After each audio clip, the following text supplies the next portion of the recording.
क्या होगा अगर मैं आपसे कहूं कि इलेक्ट्रिसिटी की कहानी तारों से या ग्लोइंग बल्ब से शुरू नहीं होती। ये शुरू होती है किसी बहुत ही साधारण चीज से, एक टुकड़ा एम्बर और एक जिज्ञासु दिमाग। सदियों तक ये रहस्यमयी ताकत कभी छोटी सी चिंगारी में दिखती, कभी गरजते बरसते तूफानों में, लेकिन कोई इसका राज नहीं समझ पाया। करीब 2600 साल पहले सिर्फ उस एम्बर और एक कपड़े के टुकड़े के साथ इंसान ने पहला सुराग खोज निकाला। ये सफर है उस अदृश्य ताकत का जो हमें अंधकार से उठाकर सीधे तारों तक ले गई। हमारी कहानी शुरू होती है प्राचीन ग्रीस में, लगभग 600 ईसा पूर्व में। एक फिलोसोफर थैलेस ने कुछ अजीब देखा। जब उन्होंने एम्बर को कपड़े से रगड़ा तो उसने छोटे छोटे तिनके अपनी तरफ खींच लिए, जैसे कोई जादू हो। यह था स्टैटिक इलेक्ट्रिसिटी का पहला दर्ज किया गया सबूत। वही ताकत जो गुब्बारा बालों से रगड़ने पर बाल खड़े कर देती है। ग्रीक लोग एम्बर को कहते थे इलेक्ट्रॉन, और इसी एक शब्द से निकला इलेक्ट्रिसिटी। 2000 साल से भी ज्यादा वक्त तक यह बस एक दिलचस्प खेल सा रहा, लेकिन फिलाडेल्फिया की एक तूफानी रात सब बदल गई। साल था 1752। बेंजामिन फ्रैंकलिन एक भीषण आंधी में खड़े थे, हाथ में काइट और उसमें बंधी एक धातु की की। कई लोगों को यह कार्य असंभव और जोखिमपूर्ण लगा, लेकिन फ्रैंकलिन के पास एक थ्योरी थी। क्या पता लाइटनिंग देवताओं का क्रोध नहीं, बल्कि वही इलेक्ट्रिक फायर हो जो उन्होंने अपने लैब में देखी थी। और फिर बिजली गिरी। इलेक्ट्रिकल चार्ज गीली डोरी से होकर की तक पहुंची। फ्रैंकलिन ने यह साबित कर दिया, लाइटनिंग इलेक्ट्रिसिटी है। वही अदृश्य ताकत जो एम्बर में थी, आसमान में लाखों वोल्ट्स के साथ चमक रही थी। फ्रैंकलिन ने दुनिया को सच्चाई दिखा दी, लेकिन हम अभी तक इसे प्रैक्टिकली इस्तेमाल नहीं कर पा रहे थे। यह बदला साल 1800 में।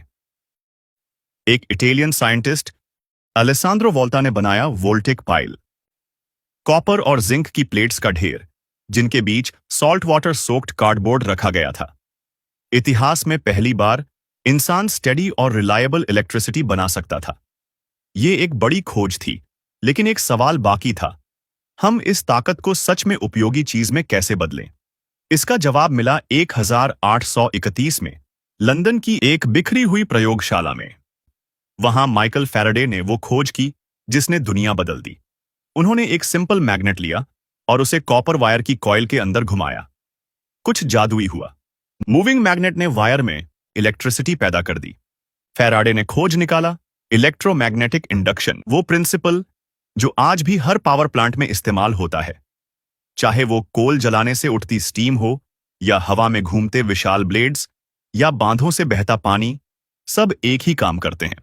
मैग्नेट्स को कॉइल्स ऑफ वायर के पास घुमाते हैं ताकि वो पावर पैदा करें जो हमारी दुनिया को रोशन रखती है। 1870 के दशक के अंत तक ब्रिटिश आविष्कारक सर जोसेफ स्वान ने एक कार्यशील इनकैंडेसेंट लैंप विकसित कर लिया था। उसी समय थॉमस एडिसन ने डिजाइन में सुधार किया, बेहतर फिलामेंट और वैक्यूम तकनीक का उपयोग करके 1879 में अपने संस्करण का पेटेंट कराया।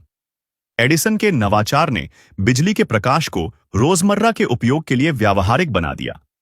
एडिसन ने डायरेक्ट करंट डीसी बिजली का समर्थन किया और उसका डीसी सिस्टम न्यूयॉर्क सिटी के कुछ हिस्सों को रोशन करने में सफल रहा। लेकिन डीसी की एक बड़ी सीमा थी, यह केवल छोटी दूरी तक बिजली पहुंचा सकता था। पूरी सिटी को बिजली देने के लिए हर कुछ ब्लॉक्स पर पावर स्टेशन चाहिए होते, जो महंगा और अप्रभावी था। तभी आते हैं निकोल टेस्ला, एक प्रतिभाशाली सर्बियाई अमेरिकी आविष्कारक जो अल्टरनेटिंग करंट एसी बिजली में विश्वास करते थे। इंडस्ट्रियलिस्ट जॉर्ज वेस्टिंगहाउस के साथ काम करते हुए टेस्ला ने एक सिस्टम विकसित किया जिसमें ऐसी बिजली ट्रांसफार्मर की मदद से सैकड़ों मील तक यात्रा कर सकती थी। उच्च वोल्टेज पर ट्रांसमिशन के लिए और फिर उपयोग के लिए सुरक्षित बनाने के लिए वोल्टेज को कम किया जाता था। इसके बाद जो हुआ उसे करंट का युद्ध, वॉर ऑफ करंट्स, कहा गया। एडिसन ने डीसी का जोरदार बचाव किया, यहां तक कि सार्वजनिक प्रदर्शन करके ऐसी को खतरनाक दिखाने की कोशिश की। लेकिन भौतिकी ने कार्यक्षमता का साथ दिया।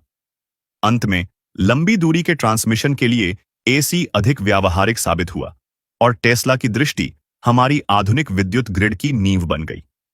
कल्पना कीजिए एक ऐसी दुनिया की जहां सूरज ढलने के बाद कोई रोशनी नहीं, कोई ट्रेन महाद्वीपों को पार नहीं कर रही, आधी रात को कोई फैक्ट्री जिंदा नहीं। यह थी बिजली से पहले की जिंदगी। फिर आया एक चिंगारी और सब कुछ बदल गया। बिजली ने सिर्फ मशीनों को शक्ति नहीं दी, इसने प्रगति को शक्ति दी। इसने रात को दिन में बदल दिया, सन्नाटे को संवाद में, दूरी को जुड़ाव में बदल दिया। पहले बल्ब की झिलमिलाहट से लेकर पूरी तरह रोशन शहरों तक, टेलीग्राफ पर डॉट्स टाइप करने से लेकर आवाजों को महासागरों के पार पहुंचाने तक, शांत कमरों से लेकर रेडियो, संगीत और चलती तस्वीरें हर घर में लाने तक। बिजली ने सिर्फ जीवन को आसान नहीं बनाया, इसने उसे नया रूप दिया। चिकित्सा में इसने हमें एक्स-रे, जीवन रक्षक मशीनें और वहां आशा दी जहां कोई उम्मीद नहीं थी। उद्योग में इसने गति और दक्षता को मुक्त किया, टेक्सटाइल मिलों से लेकर विशाल असेंबली लाइनों तक सबको शक्ति दी। इसने डिजिटल दुनिया का निर्माण किया, सेमीकंडक्टर्स से लेकर कंप्यूटर, इंटरनेट और आपके हाथ में मौजूद डिवाइस तक। और फिर बिजली पृथ्वी से आगे तक पहुंच गई। रॉकेट को इसने लॉन्च नहीं किया, वह काम आग का था, लेकिन हर मिशन के दिमाग को इसने शक्ति दी। हमारे ग्रह की परिक्रमा करते सैटेलाइट्स, स्पेस स्टेशनों पर जीवन सहायक सिस्टम, मंगल पर घूमते रोवर्स और हमारे सौर मंडल के किनारों तक जांच यंत्रों को धकेलते आयन थ्रस्टर्स। आज आधुनिक जीवन की हर धड़कन इस अदृश्य शक्ति पर चलती है। आपका घर, आपका फोन, आपका शहर, सब बिजली की वजह से जिंदा हैं। यहां तक कि जो कहानी मैं आपको सुना रहा हूं, वह भी इसी की वजह से संभव है। एक अकेले वैज्ञानिक के तांबे के तार को घुमाने से लेकर एक जुड़ी हुई, जगमगाती, जिंदा धरती तक, यह है उस विचार की शक्ति जिसने हमेशा के लिए मानवता को बदल दिया। प्राचीन यूनान में थेल्स द्वारा एम्बर रगड़ने से लेकर टेस्ला के वायरलेस सपनों तक और पूरी दुनिया में फैले ग्रिड तक, इस अदृश्य शक्ति ने हमें एक ऐसी प्रजाति से बदल दिया जो बिजली से डरती थी, एक ऐसी में जिसने इसे नियंत्रित करना सीख लिया। हर बार जब आप लाइट स्विच ऑन करते हैं, आप खुद बिजली को नियंत्रित कर रहे हैं।